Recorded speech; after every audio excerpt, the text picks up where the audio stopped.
Hi there, it's Ben. Today I wanted to come back and share some of the information about compensation. I recently asked some questions around compensation, what were the key challenges, things like that. And the number one answer, more than half of the respondents said that their number one problem as far as compensation was concerned is determining what rates to offer people. And that kind of surprised me. I thought that would be lower in the stack as far as problems go, but that was the number one problem. So today I want to talk about two different things. Number one, the source of the data. If you don't know what to offer and you're just clueless, you don't know, you're not sure where to start, I would look at a local salary survey. Those are typically the best places to get information that is very localized, very targeted, and should be the most accurate for your location. If you have different jobs than the locality you're in and you're the only company that does that, you'll have to go further. You have to find another resource, but those typically cost something. The hazards of using tools like salary.com and some of the other free ones, they might be helpful for verification, for validation. They might be helpful for getting a second opinion, but those shouldn't be the only resources you use because those are generated, the data there is generated by self-reporting from people. I can go right now and say that, my salary is $500,000 a year, and that data point will be in there.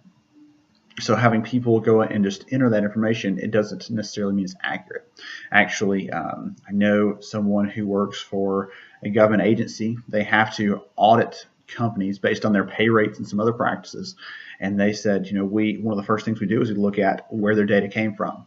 Because if it comes from a source like salary.com or something like that, they immediately are suspect, because it's very easy for companies to cherry pick and pick their own, the way you search there allows you to kind of customize what sort of rates you would pay people and things like that. So they automatically are suspicious about that. You need to have a better tool, better resource for picking compensation than that. So that's source. Number two is strategy. If you've never stopped to think through your compensation strategy, what your compensation plan is overall, then you should stop and do that today. Are you a market leader? Are you a market lagger? Are you trying to target just kind of be an average company? What are your thoughts there? Because that's going to play into what you offer. That's going to play into all kinds of things as far as what kind of benefits you can pay or you want to pay, what sort of turnover you have. If you're purposely going to be a market lagger and be lower than the standard of the locality you're in, then you should expect to have a little higher turnover when people want to go to a company, maybe for a little higher pay.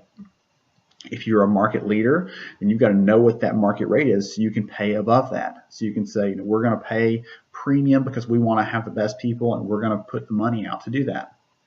It just depends on what your strategy is there.